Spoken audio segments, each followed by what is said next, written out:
this episode, we will learn how to practice intentional acts of kindness and like ourselves even more.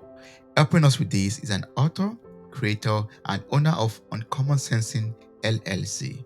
Welcome to the show, Alan. How are you doing? I'm very good. And Toby, thanks very much for having me. I'm very much looking forward to our conversation. Same here, same here. Thank you so much for joining me on this episode of Mirror Talk. I really appreciate your presence here right now today. I'm looking forward to having a soulful conversation with you about kindness and how we could be kind to ourselves, kind to other people around us, and how we could use kindness to basically heal the world.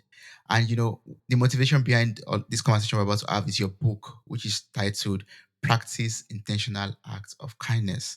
So before we dive into all the questions and the conversation that I would love to have with you, I would just love to learn from your life journey so far. Like, what led you and what inspired you to write this book of yours? Well, there were actually a number of things that led me to it. One thing is I teach the Feldenkrais method, which is a movement technique based on learning theories. And it's about people who have injuries or pain or want to improve functioning, but also people who want to improve their self-image. And one of the things that came to me, because the movements are done very slow and small, and one of the things that came to me was that really both clarified and instilled a richer feeling in that process was asking people to move in a way that they like the way it feels. And Mm. I really got interested in helping people like themselves more. And after a while, I thought, well, this is my job.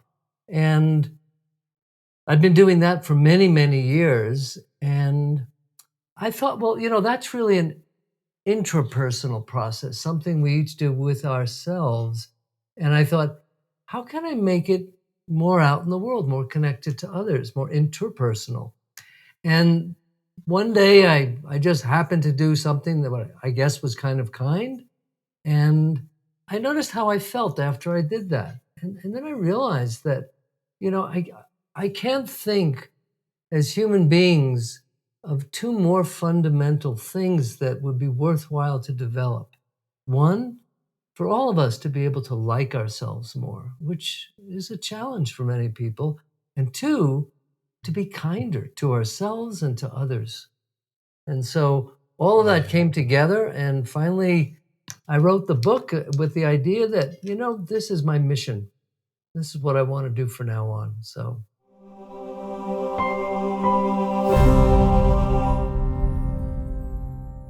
That's a great mission, a mission to help the world to become a kinder place to be. That's a wonderful mission. I wanted to say, what other mission is greater than that? But yeah, that's a wonderful mission. But it's very easy to say, be kind to one another, be kind to yourself, without truly knowing the meaning of kindness. So can you shine some light on that? Like, what does it mean to be kind to ourselves? What does it mean to be kind to others? Well, most people, even if you look it up in the dictionary, the word kind, when you read the definition, they're always describing the result of what it looks like. And actually, many definitions are like that. And the thing that I'm interested in is kindness as an action. Now, you mentioned two things like being kinder to ourselves and being kinder to others. Honestly, I think Mm, being kinder to ourselves is much more challenging. That we're mm, often better at being kind to others, taking care of others, doing things for others. And there's a big gap in terms of how are we able to do that for ourselves, with ourselves. And I think that relates to the idea of liking myself. If I like myself, then I'm able to be kinder to myself, with myself. But now, all of these things, in terms of a definition in my book, what I'm talking about are definitions that are actions, that are concrete things that we can understand about maybe the theory of what it means to be kind, but then things that we can actually do to create more kindness. And I have to mm, say that it can be challenging, because to act in new ways. It may seem like a nice idea, but it often is, it rubs up against our self-image of how we think of ourselves, and so we have to approach kindness both with ourselves and with others slowly, one day at a time, with mm. small approximations of success, not trying to change everything in our life all at once.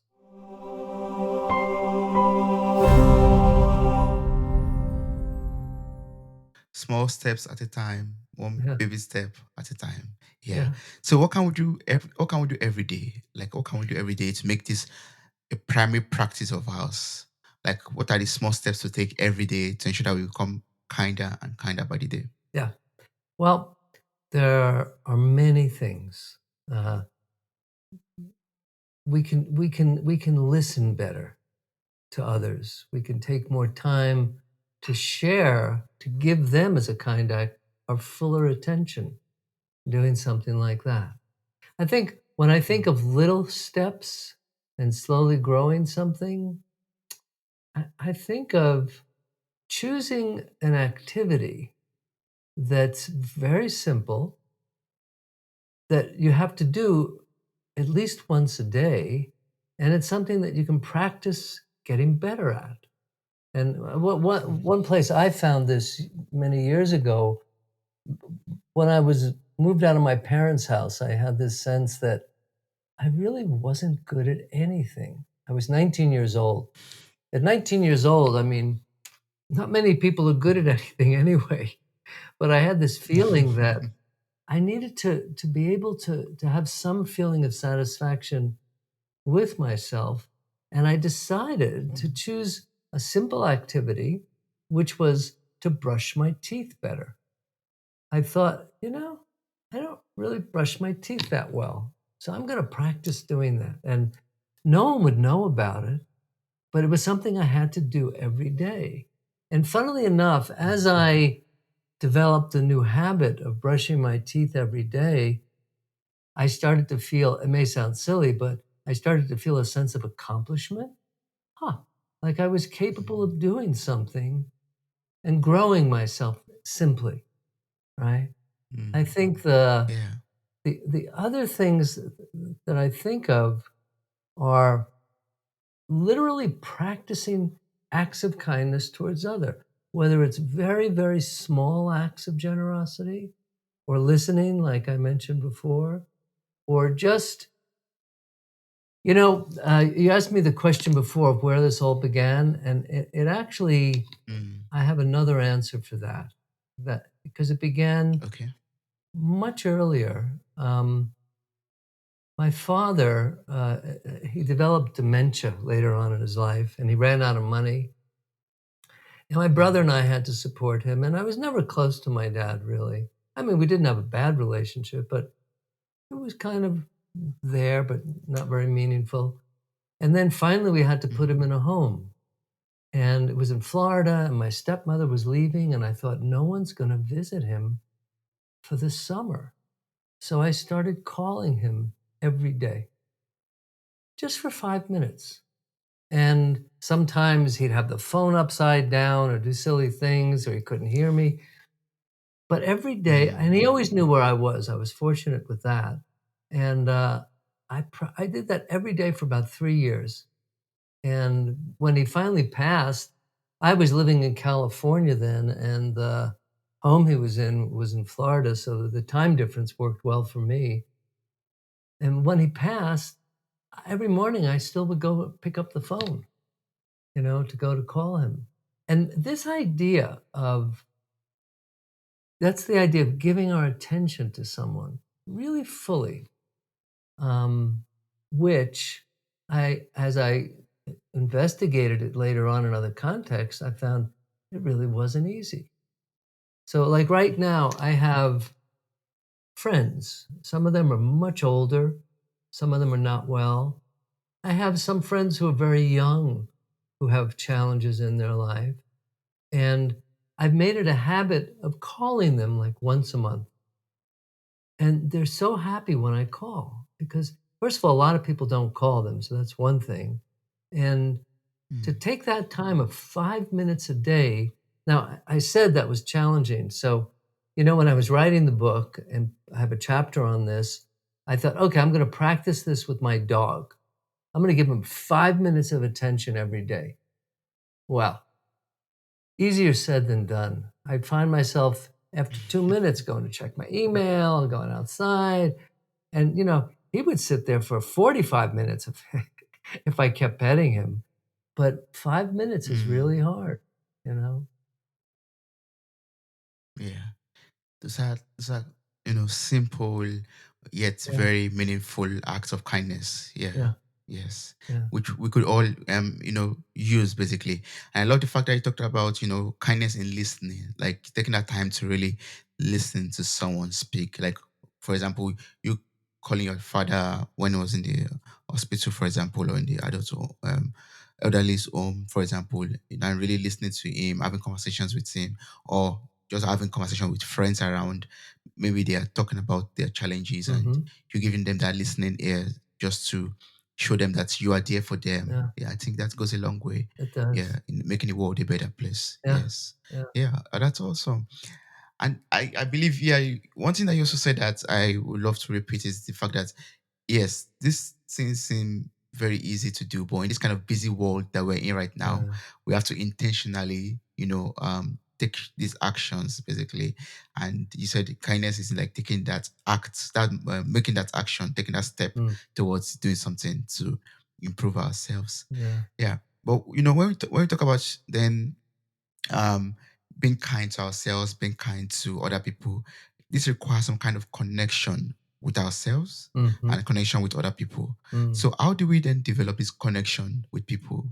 I mean, we have to develop this connection before we are kind to them. So how do we develop a meaningful, healthy connection with ourselves yeah. and with others? I think your choice of words there really speaks to the essence of what kindness is. Mm, That kindness mm, is a way of connecting with myself and a way of connecting with others. And well, if I think of being kind to myself, I'll tell you an interesting story. When I was writing the book, when I got to the chapters on being kind to myself, I got blocked. mm. I couldn't write for about 5 years. I had to learn more about what it means to being kind to myself. And that takes many Wow. different forms. That can be in terms of boundaries around others or overcoming some of the internal dialogue that I carry with me that's all negative and doesn't really help move me forward towards the things that I want, towards really fulfilling my intentions in life, doing that. And so Mm, that connection with myself, it can come up in so many different ways. It can come up from meditating or doing yoga or doing Feldenkrais or doing Tai Chi. It can come up in journaling but we have to create the time to do it, So mm, that's one of the essential things in terms of finding that connection with others. One chapter in my book is about spirituality and kindness.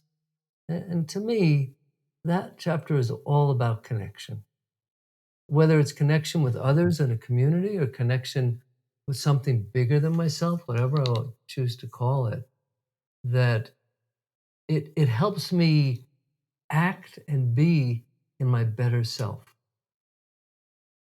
mm, Here's another idea of connecting with ourselves. Okay. And yeah, I mentioned it at the very beginning that in my work in teaching the Feldenkrais method, in the movement lessons that people do, I ask them to move in a way that they like the way it feels. Now, it yeah. took me a while to realize, why am I just talking about that in the class? Why isn't that something we're all practicing all the time? So just like Mm, if we finish the interview and we each get up and go to the kitchen or go to the bathroom, that to have the attention to, huh, I'm just going to move more pleasurably. It's not doesn't mean I go dancing through the room or anything like that, but I just have a quality of liking how I feel when I move. And I found mm, that this practice of moving in a way that we like the way it feels, it's kind of entering in through the back door of who we are. And it really can change our self image. It really can make a big difference for our lives, I think. yes, that's true. And that takes some intentionality, like, it says in your Mm. book also, like being conscious of how you are moving and enjoying how you are moving. That Yeah. takes a lot of a lot of consciousness and intentionality. Yeah. I've And you been, made mention of sorry, yeah. sorry, go ahead. No, please you can go ahead. No problem. I was going to say that consciousness or awareness is one aspect of making changes in our life that I'm very much trying to understand and investigate because it requires that moment of, oh, I'm going to pay attention to myself this way, or oh, I'm going to pay attention to others this way. It's a really little window. Like I spoke about calling some older or younger friends who are maybe in more need. That at the times when I go to call them, I can't tell you how often I go, "Oh, maybe," and I just feel like, "Nah, later." And there, I need to differentiate the feeling that I have from my action, Mm, because every mm, time I do it, I feel better afterwards, you know? But that window and, yeah. you use the word consciousness, I can use the word awareness or attention, that for that Mm, to happen, that's already a higher level of connecting with ourselves towards others. yeah. That's very true. Wow. Yeah. We need that connection, that higher level of connection with our mind, our body Mm, connected together. Yeah. We have to improve that to ensure that we're able to be kind to ourselves, to really know who we are, yeah, what we are, yeah, and what we enjoy and knowing what we need. yeah, Yes. yeah. Yeah. Well, that's deep. That's very deep. I mean, I'm learning so much from you already from this conversation. Yeah. But Something when you say it's deep, maybe mm. that's good, but That's the goal, right? And that's why we're having this conversation right now, to be able to make it a common thing for us, like a norm for us, basically, to be kind to ourselves and to be kind to others. yeah, Yeah. But what do you think? What do you think could be like hindrances that could stop people from being kind to themselves? Like, what are those things that block us? Like you said, for 5 years, you had to stop writing because you could not complete that chapter of being kind to yourself. yeah, Like, and that's a lot. That's what happens to a lot of people out there too. sure. So, what can we do? No, what are those things that stop us from being kind to ourselves? Well, I think some of the major things that prevent us from being kind to ourselves are these unconscious habits and conversations that we practiced that are usually revolving around the idea of I'm not good enough or I can never be as good Mm, as others. In a sense, mm, in my work, I'm always interested in learning, but I make a mhm, distinction between learning and how we've learned how to learn. So what mm, that means is that how I've learned how to learn, any learning context I go to, I repeat the same behaviors. I sit in the back of the mm, room trying to hide. I don't want the teacher to call on me. I think mm, everyone's smarter than me. And these things are going on without me even realizing it. And that again, it's where I need to take action in something that's not so connected with my everyday life, like just walking to the bathroom and moving in a way that I like the way it feels, or learning to brush my teeth better. mm, Or if I take on a task that's too big, I set myself up for a failure. Sometimes mm, I'll work with people and we'll talk about some change that might benefit them. And sometimes I say to them, how long do you think it'll take to make that change? And they go, 3 weeks. I go, no, I don't think 6 months. And no, I don't think so. I think these are deeply embedded patterns in us. And if we're to be realistic about it, I would say a year and a half to 2 years, at which point they freak out. They're like, what do you mean a year and a half? That's too long. And I go, well, think about it. If you said 6 months and in 6 months you didn't manage to change something in yourself, you're going to feel disappointed and give up because you gave yourself six Mm. months. But if you have a year and a half, Yeah. after 6 months, you go, I have another year. And after a year, you go, I have another 6 months. And the kind of change that I've become interested in that, because sometimes people think the change needs to be all or nothing, and I think that's not only unrealistic, it perpetuates and contributes to the negative feelings of failure or lack of success. So, for example, if I want to, I use humor a lot when I teach, and most of the time it's funny, but sometimes not, you know. But Mm. instead of saying, I'm not going to use humor, or I'm only going to be funny, which is too absolute, it's not realistic. If I can interrupt my joking a little more frequently, right? So that I don't hang out in these negative spaces so long. That's really the key to it. That it's not that I'm going to eliminate my negative thoughts. I don't know if I can do that. But maybe I don't hang out with them as long. That I catch them Mm. sooner. Now we're back to that idea of consciousness, or awareness, or attention, that I have to catch myself. Here's an example of it. So, a number of years ago, I was flying home from Europe. I've been teaching for a number of weeks, and I was on the plane and I started thinking about all the things I had to do for my next trip, which was coming up soon. And I got completely Mm. overwhelmed. And I caught it. And I asked myself a question, which became a mantra for me. Is this a good time to be thinking about this? And the answer was no. I'm tired. I don't have materials with me. I can't do anything about it. So why am I wasting my time thinking about this, just struggling with it? And I actually calmed Mm. down, and an hour later, that voice came up again. Is this a good time to be thinking about this? And I said, no. And what I've discovered is every single time I ask myself that question, the answer is always no. It could be because I'm tired. It could because I really can't do anything about it right now. It could because I need more information. But Mm. the thing I'm talking about is that I don't spend as much time suffering with the noise in my head.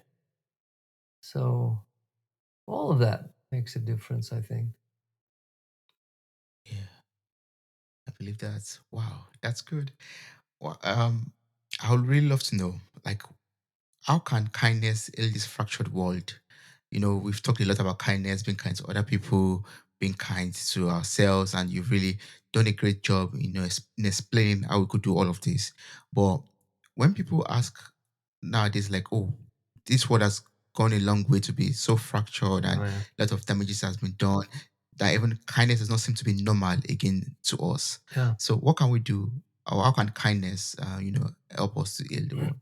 You know, after I finished the book, I was thinking about this idea and I added a message from the author. And my Mm. original thinking was, wouldn't it be great if there was someone in the world who could help the world negotiate itself? Some Mm. great human being who had perspective and understanding that could resonate with everybody. But of course, I don't know anyone like that. And then I thought, oh, what about if there were some great spiritual teachers who came together to do something like that? And I thought, well, what if we got the Dalai Lama and the Pope and a great imam and a rabbi and then I quickly discovered that I was only listing 4 religions out of hundreds, and it would be like the UN of religions, which wasn't gonna work either.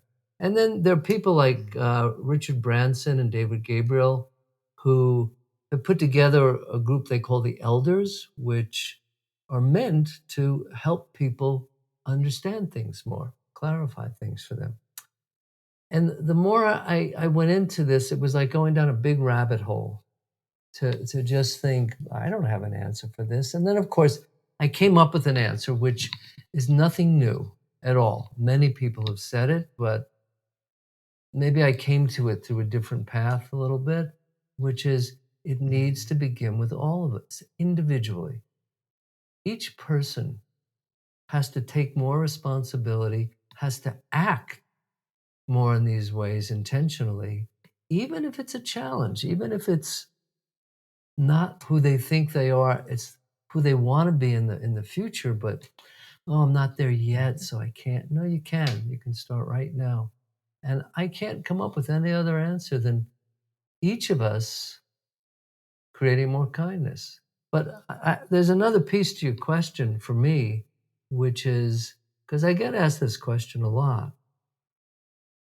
As I think about it, I see more kindness around me. And honestly, I'm kind of surprised sometimes. I'm like, huh, maybe the world is kinder than I thought it was. Because yeah, it's fractured, like you say, and there's all kinds of struggles and things in the world. But people, many people are trying to do good. Even here's something: even the people who are violent in some way, that are fundamentalist in some way, their intention behind it is to have a better world for themselves. It's not a bad intention. It's the actions of what they do that aren't so great, you know? But Yeah. I did you ever, um, like being at being on the supermarket and there's someone in front of you and this person just is spiritual. They're breathing deeply and they're smiling and they look so patient. And then the person in front of them starts taking too long and they get all bent out of shape, right? Because it's taking too long. And I thought, I used to think, oh, Mr. or Mrs. Spiritual. Oh, really? Huh? And then I would judge them for that. And then I realized if someone is practicing any form of kindness, whether towards themselves of meditating or going to some spiritual tradition or religious tradition, that they're going in the direction of bettering themselves. Doesn't mean they're there yet. And so then I found, oh, I get much more accepting of more of the people around me. And when I don't, Yeah. I have another way to practice it. I can read you something from the book. It's actually a quote from Ram Dass, and he says, when you go out into the woods and you look at trees, you see all these different trees, and some of them are bent. You sort of understand that it didn't get enough light, and so it turned that way. And you don't get all emotional about it, you just allow it. The minute you get near humans, you lose all that. You are constantly saying, you are to this, and I'm to this. This judgment mind comes in. And so I practice turning people into trees, which means appreciating them just the way they are. So I love this quote. And I would say, in each level of becoming kinder for me is becoming more challenging. Like things in the book I can do, I'm pretty good at that. But now, like this quote, not judging people or making up stories about them. And I lived with this quote for a while before I came up with a way to utilize it. And that is like I'm in an airport and I'm looking at someone and I'm making up a story about them. It could be positive or negative, it doesn't matter. And if I can catch myself, we're back to that window again, I just go, tree. And all of a sudden, it's like my story melts. And I feel like I can more clearly see who they might be, who they are, you know? Mm. And so if we could all do that, it's a puzzle. It's really a puzzle why our world struggles like this, you know? That's true. Yeah. Yeah, Yes. I mean, if we could all see ourselves as work in progress and appreciate ourselves for being that, being, you know, yeah, uh, human beings that are on a journey of improving themselves, then I believe the world would be a much better place. Yeah. yeah, Wow. I mean, I've learned so much from you. I'm sure there are people out there who want to still get across to you. And there are a lot of other questions that we could have covered in this conversation that we could not. So if there are people out there who would like to reach out to you, maybe get the book, ask you further questions, what's the sure. best way of doing this? So I have a website for that. It's called practicing-kindness.com. And there's information on the book and more talks with me and examples of the book and also a sample worksheet. And Mm, I'm always available if people write me. I do my best to answer people pretty quickly and see if I can help mm. them in some way. Great. Thank you so much. The link to your website will be in the show note of this episode. So I encourage everyone out there to copy the link. Information about the book are also available on the website. Where to get the book is available on Amazon, Yeah. other platforms also. So I encourage everyone out there to get the book also.